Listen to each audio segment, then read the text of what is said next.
वर्ष 2021-2022 के बीच तैयार करने वाले मेरे सभी प्यारे मित्रों, आप सभी का हमारे स्टडी चैनल लर्निंग विद के सर में आप सभी का अभिनंदन है। मित्रों, जैसा कि आप सब जानते हैं कि बाहर कोरोना काल का भीषण समय चल रहा है और इस भीषण समय में ऑफलाइन क्लासेस चला पाना मुमकिन नहीं है। अतएव मेरे स्टूडेंट्स का मुझसे आग्रह था कि सर आप ऑनलाइन पढ़ाना प्रारंभ कीजिए। इसी परिप्रेक्ष्य में मैंने इस YouTube चैनल को स्टार्ट किया है ताकि ऐसे बच्चे जो मुझसे पढ़ना चाहते हैं, जिन्हें मेरा पढ़ाना अच्छा लगता है, वो इस स्टडी चैनल के माध्यम से अपने घर बैठकर सभी विषयों की 9वीं और 10वीं वाले छात्र खास तौर से सभी विषयों की तैयारी, चाहे वो हिंदी माध्यम का हो या अंग्रेज़ी माध्यम का हो, तैयारी कर सकता है। आज मैं 10वीं NCERT की बुक हिंदी मीडियम के लिए, गणित की बुक हिंदी मीडियम के लिए प्रथम चैप्टर से पढ़ाना स्टार्ट कर रहा हूं और शाम तक एक वीडियो और अपलोड होगा जो इंग्लिश मीडियम के छात्रों के लिए होगा और ये सीरीज़ हमारी फ्राइडे तक ऐसे ही कंटिन्यू रहेगी, जिसमें मैं प्रत्येक वीडियो में 2 से 3 सवाल लगाने का प्रयास करूंगा और एक सवाल आपके लिए छोड़ दिया करूंगा ताकि उस सेगमेंट का सवाल आप लगाएं। यदि आप पे सवाल नहीं बनता है तो आप कमेंट में लिख के बताइएगा। उस सवाल को सॉल्व करने का हम यहाँ पर पूरा प्रयास करेंगे और कोशिश करेंगे कि कम से कम समय में आपको अधिक से अधिक शिक्षा देने का प्रयास करें। तो चलिए शुरू करते हैं। तो देखिए, जैसा कि आप सब जानते हैं कि हमारी NCERT बुक में पहला चैप्टर जो है हिंदी मीडियम छात्रों के लिए, जो पहला चैप्टर है उसका नाम है वास्तविक संख्याएं। इंग्लिश में इसे रियल नंबर्स कहते हैं। वास्तविक संख्याओं के बारे में तो आप सभी जानते ही होंगे। वास्तविक संख्याएं वो संख्याएं होती हैं कि जितनी भी संख्याएं हमने आज तक अपने जीवन में देखी हैं, वो सभी संख्याएं वास्तविक संख्याएं होती हैं। उनमें परमेय, अपरमेय, पूर्ण, पूर्णांक, प्राकृत, भाज्य, अभाज्य सभी संख्याओं का संकलन होता है। इस प्रकार से संक्षेप में यदि कहें तो वे सारी संख्याएं जो आज तक आपने जीवन में अपनी देखी, चाहे वो रूट वाली हो जिन्हें अपरमेय बोलते हैं, दशमलव वाली हो, अशांत दशमलव हो, दशमलव अशांत दशमलव अनावर्ती हो, ऐसी सभी संख्याएं इस श्रेणी में आती हैं जिन्हें हम वास्तविक संख्याएं कहते हैं। इंग्लिश में रियल नंबर्स के नाम से दर्शाते हैं। इस चैप्टर को पढ़ने के लिए हमें एक छोटे से कॉन्सेप्ट को समझने की आवश्यकता है। ये मित्रों, ये कॉन्सेप्ट हमने अपने बचपन में भी खूब सीखा होगा। देखिए, जैसे मान लीजिए यहाँ एक सूत्र काम करता है, जैसे भाज्य बराबर भाजक गुणे भागफल प्लस शेषफल। गणित के दृष्टिकोण से जो भी सूत्रपात किया गया अर्थात बनाया गया, वो सूत्र ऐसे ही नहीं जन्मता। उस सूत्र के पीछे गणितज्ञों की बहुत सारी मेहनत होती है और उस सूत्र को बनाने के पीछे उनके कई सारे उद्देश्य होते हैं जो प्रमेयों के माध्यम से आप आगे की कक्षाओं में समझेंगे। लेकिन बहरहाल यहाँ समझने वाली बात यह है कि इस सूत्र को ऐसे क्यों लिखा गया। तो मैं आपको बता दूं कि हर सूत्र अपने आप में स्वयं सिद्ध होता है। जैसे कोई भी प्रमेय है, प्रमेय का कथन है, वो स्वयं सिद्ध होता है, उसी प्रकार कोई भी सूत्र भी है वो स्वयं सिद्ध होता है। इसको हम एक उदाहरण के माध्यम से समझेंगे। आपने बचपन में ये पढ़ा, भाज्य बराबर भाजक और भागफल का गुणा यदि हम कर दें, भाजक और भागफल का गुणा यदि हम कर दें और उसको शेषफल से जोड़ दें तो अकेले भाज्य के बराबर निकलता है। आइए इसको समझें। उदाहरण के लिए मैं 13 को 2 से भाग करता हूँ, 13 को 2 से भाग करता हूँ, जहाँ पर 13 मेरा एक भाज्य संख्या है जिसमें भाग देना है, 2 वह संख्या है जिससे भाग देना है, यानी भाजक। यदि हम 2 से 13 में भाग देते हैं तो 2 छक्के 12 और शेष बचता है 1। तो हमने जो 6 बार पहाड़ा पढ़ा, जो पढ़ा वो कहलाता है हमारा भागफल, यानी भाग देने से जो फल प्राप्त हुआ वो कहलाता है हमारा भागफल और जो शेष बचा वो शेषफल। आइए इसको प्रूफ करके देखते हैं। भाज्य था हमारा 13 तो 13, भाजक था हमारा 2 तो 2, भागफल आया हमारा 6 तो 6 और शेषफल बचा हमारा 1। यदि इस बराबर को लिखा बराबर गया है तो ये मान के चलिए कि उस गणतज्ञ ने इसके पीछे बहुत वर्षों तक रिसर्च की होगी, तभी इस बराबर के चिन्ह को लगाया गया है। यानी इसको आप देखिएगा तो 2 छक्के 12 और 1 13, यानी दोनों पक्ष हमारे कैसे आते हैं, समान आते हैं। यानी कोई भी सूत्र ऐसे ही नहीं बन जाता, वो अपने आप में स्वयं सिद्ध होता है। आज इस चैप्टर में हम यही समझने वाले हैं। इसी सूत्र को दूसरे शब्दों में यूक्लिड साहब ने लिखा है। यहाँ भाज्य को बोला है उन्होंने A, भाजक को बोला है B, भागफल को बोला है Q और R, शेषफल को बोला है R। शेषफल मतलब R यानी कि रिमाइंडर, भागफल मतलब क्वोशंट यानी कि भागफल, भाजक B को डिनोट किया है, B से डिनोट किया है यानी कि ये डिवाइजर कहलाता है, और ये है भाज्य यानी कि आपका डिविडेंड। आइए अब इस एक्सरसाइज का प्रश्नावली 1.1 का हम पहला सवाल लेते हैं। यदि आप सब इसका स्क्रीनशॉट लेना चाहते हैं तो आप सब स्क्रीनशॉट ले लीजिए, फिर मैं इसको स्वाइप करने वाला हूँ।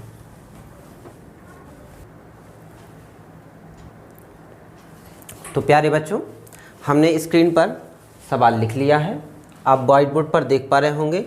सवाल जो पहला है प्रश्नावली 1.1 का, वो है निम्नलिखित संख्याओं का HCF। HCF का मतलब होता है हाईएस्ट कॉमन फैक्टर यानी कि महत्तम समापवर्तक। निम्नलिखित संख्याओं का महत्तम समापवर्तक ज्ञात करने के लिए यूक्लिड विभाजन प्रमेयिका का प्रयोग कीजिए। देखिए मैंने अभी आपको बताया था ना, तो जो भी सूत्रपात होता है, जो भी सूत्र का कोई गणतज्ञ निर्माण करता है तो उसको प्रमेयिका का नाम यानी प्रमेय का नाम दे देता है। तो यहाँ हमें वही सूत्र लगाना है जो हमने बचपन में सीखा, 7th और 8th स्टैंडर्ड में सीखा। हमने क्या सीखा, भाजक बराबर भाजक, भाज्य बराबर भाजक गुणे भागफल प्लस शेषफल। आइए देखते हैं। यहाँ पर पहला सवाल है कि हमें संख्या 135 और 225 इन दोनों संख्याओं का HCF यानी इन दोनों संख्याओं में वो बड़े से बड़ी संख्या क्या है जो दोनों संख्याओं में कॉमन है, हाईएस्ट कॉमन फैक्टर। हमें उस बड़ी से बड़ी संख्या को इन दोनों में ज्ञात करना है जो दोनों को विभाजित कर सके। तो चूंकि आपका स्टैंडर्ड बहुत छोटा है, यहाँ हम सवाल को पूरी तरीके से लगाएंगे।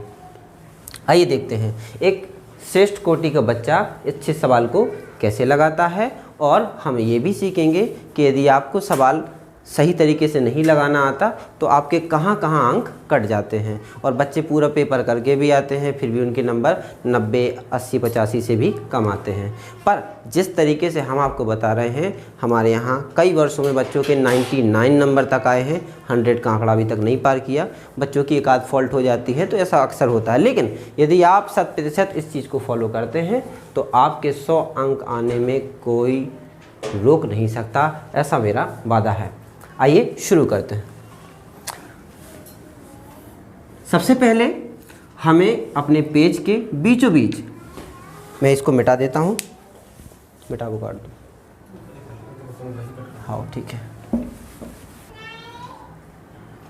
सबसे पहले हम अपनी कॉपी के बीचों बीच, मेरे लिए मेरी कॉपी ये है, आपके लिए जो आपकी कॉपी है उत्तर पुस्तिका रहेगी, उसके बीचों बीच, ना आपको साइड में ना आपको ऊपर, इस हेडर्स और फुटर्स को लिखने से बचना है। आपको बीचों बीच लिखना है प्रश्न क्रमांक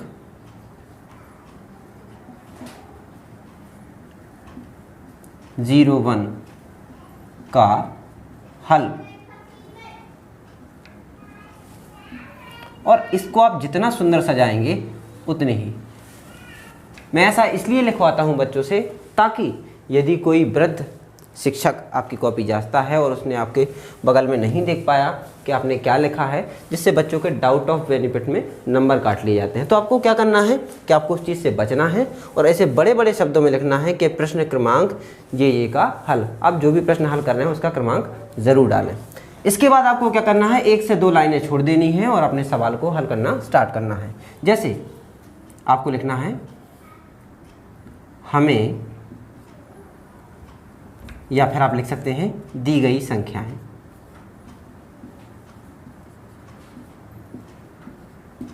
दी गई संख्याएं 135 व 225।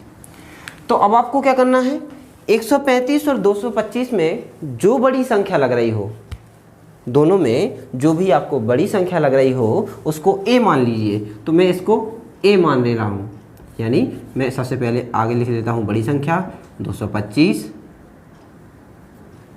और जो छोटी संख्या है वो है 135।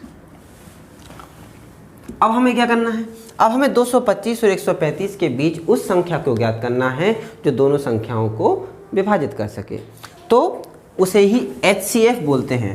तो हम क्या करेंगे, सबसे पहले 225 और 135 को यूक्लिड विभाजन प्रमेयिका में रखेंगे।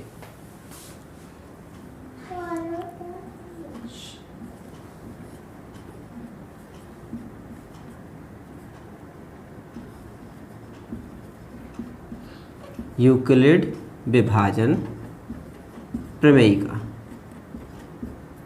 से क्या है यूक्लिड विभाजन प्रमेयिका, हमने आपको बताया था सबसे पहले होता है भाज्य बराबर भाजक यानी b गुणे भागफल यानी q प्लस r। अब यहाँ पे आपको गुणा का चिन्ह नहीं लगाना है, डॉट से दिखाना है, तो थोड़ा सा ये और स्टैंडर्ड लग जाता है। विभाजन प्रमेयिका का सूत्र लिख देने के बाद हम इसमें एज इट इज़ संख्याओं को रखते जाएंगे। जैसे यहाँ पे a का हमारा मान है 225, हमने यहाँ पे लिख दिया 225। b का हमारा मान है 135, तो हमने लिख दिया b का मान 135। गुणे में q क्या कहलाता है, यानी भागफल। यानी मित्रों हमें 135 का भाग 225 में ऐसे देना है कि 225 से ज़्यादा ना आए। तो हम यहाँ पे रफ कार्य करके देखते हैं। यदि हम 135 का भाग 225 में देने का प्रयास करते हैं तो एक ही बार जाता है और शेष के तौर पे यहाँ 90 बचता है। तो b यानी 135 का पहाड़ा हमने कितनी बार पढ़ा, केवल एक बार पढ़ा, और शेष फल यानी r का मान कितना बचा, 90 बचा। ये हमारा यूक्लिड विभाजन प्रमेयिका से हुआ पहला स्टेप कंप्लीट। होता क्या है कि यूक्लिड विभाजन प्रमेयिका आपको HCF निकालने की एक ऐसी टेक्निक बताती है जो ये कहती है कि जब तक r यानी कि शेषफल शून्य नहीं हो जाता तब तक आपको भाग देते रहना है, और जिस संख्या से जब आपका r की वैल्यू यानी मान शून्य हो जाएगा तब आपको स्टॉप कर देना है, उस समय वही आपका HCF कहलाएगा। तो चूंकि हमने देखा कि यहाँ r का मान शून्य नहीं है, 90 है, तो हम लिखेंगे चूंकि, ये चूंकि का साइन होता है, 2 बिंदी ऊपर 1 बिंदी नीचे, चूंकि r यानी कि शेषफल आप लिख सकते हैं, चूंकि शेषफल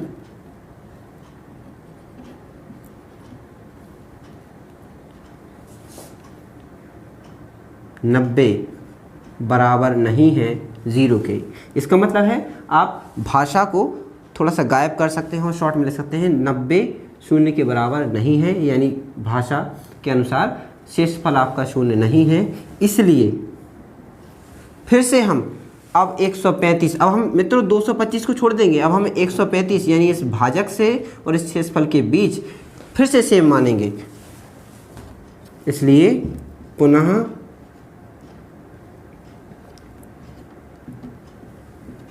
यूक्लिड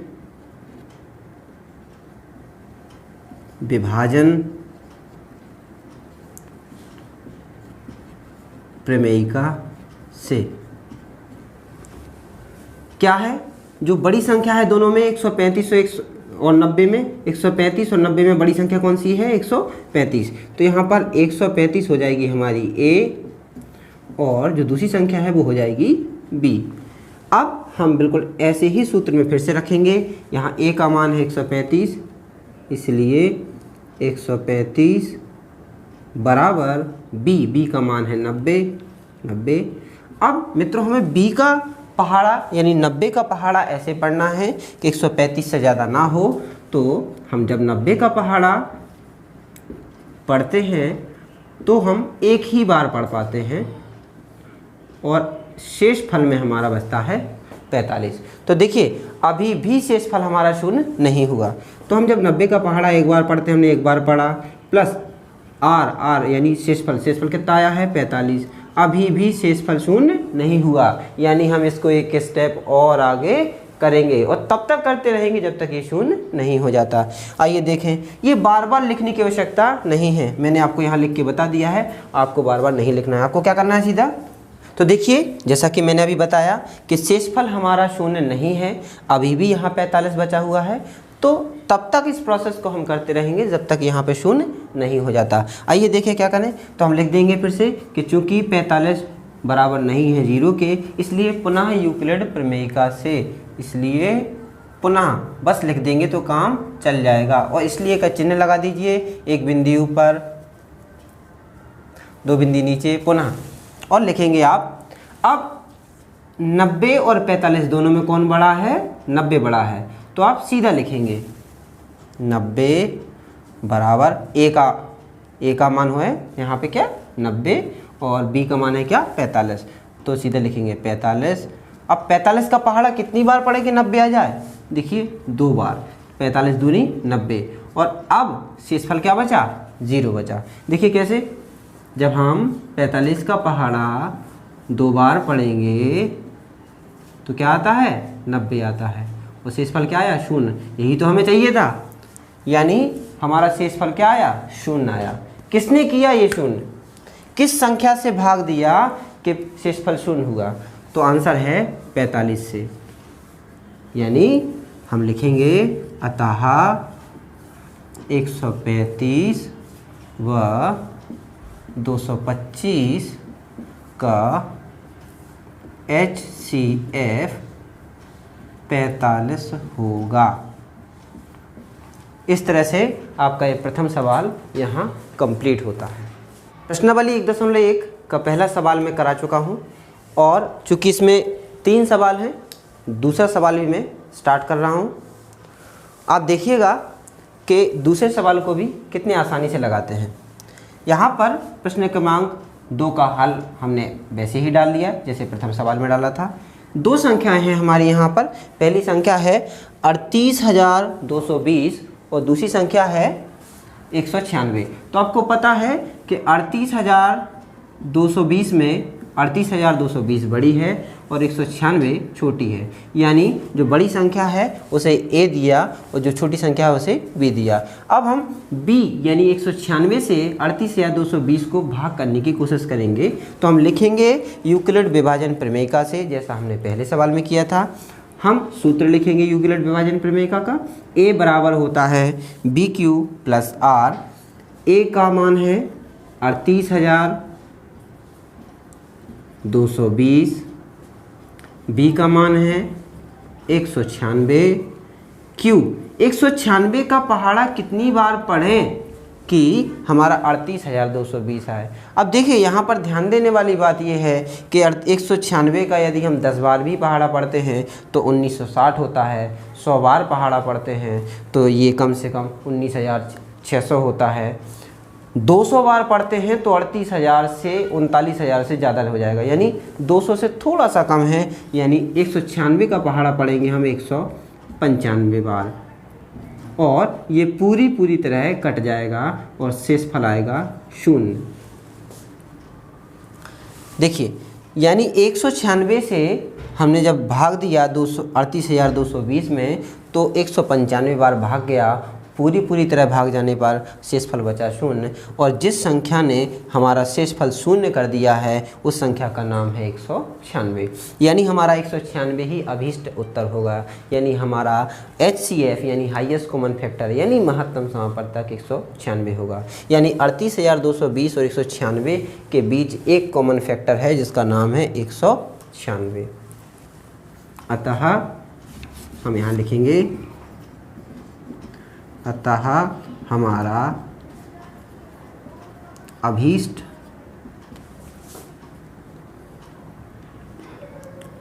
HCF 196 होगा। तो इस तरह से आपके प्रथम और द्वितीय सवाल होते हैं कंप्लीट। तीसरे सवाल को आप घर पे लगाइएगा। यदि आप पे बनता है, नहीं बनता है, वीडियो क्लैरिटी कैसी लगी, आपको कैसा समझ में आया, हमें अपने कमेंट बॉक्स में अपनी राय अवश्य दें। स्पेशली आज ये मैथ का वीडियो इतनी जल्दी इसलिए बनाया गया है क्योंकि मेरी एक स्टूडेंट है जिसका नाम है शिवानी रायकवार, जो कि महोबा से बिलोंग करती है। उसने मुझे यूट्यूब पर कहा था कि सर हमें मैथ्स का फर्स्ट चैप्टर से पढ़ाइए, लॉकडाउन में कहीं कोचिंग नहीं जा पा रहे हैं। तो उसकी रिक्वेस्ट पे भी मैंने ये वीडियो स्टार्ट किया है। तो आप सभी जल्दी से जल्दी हमारे चैनल को सब्सक्राइब करें। ऐसे ही वीडियोस देखने के लिए, इन्फॉर्मेटिव वीडियोस बनाने के लिए मुझे मोटिवेट करते रहिए। तब तक के लिए धन्यवाद। जाते जाते दोस्तों, आप सभी से मैं अपील करना चाहूँगा कि आप इस कोरोना समय में सरकार की गाइडलाइंस का पालन करें और घर पर ही रहकर यूट्यूब के माध्यम से मेरे चैनल से पढ़ाई कर सकते हैं। आपकी कोई भी राय या सुझाव हो, निगेटिव हो या पॉजिटिव हो, कमेंट में अवश्य लिखें। आपको ये वीडियो कैसा लगा इसके बारे में राय दे सकते हैं। अपने फ्रेंड्स के साथ इस वीडियो को शेयर कर सकते हैं। प्लीज़ हमारे चैनल को सब्सक्राइब करिए और लाइक शेयर कीजिए। धन्यवाद।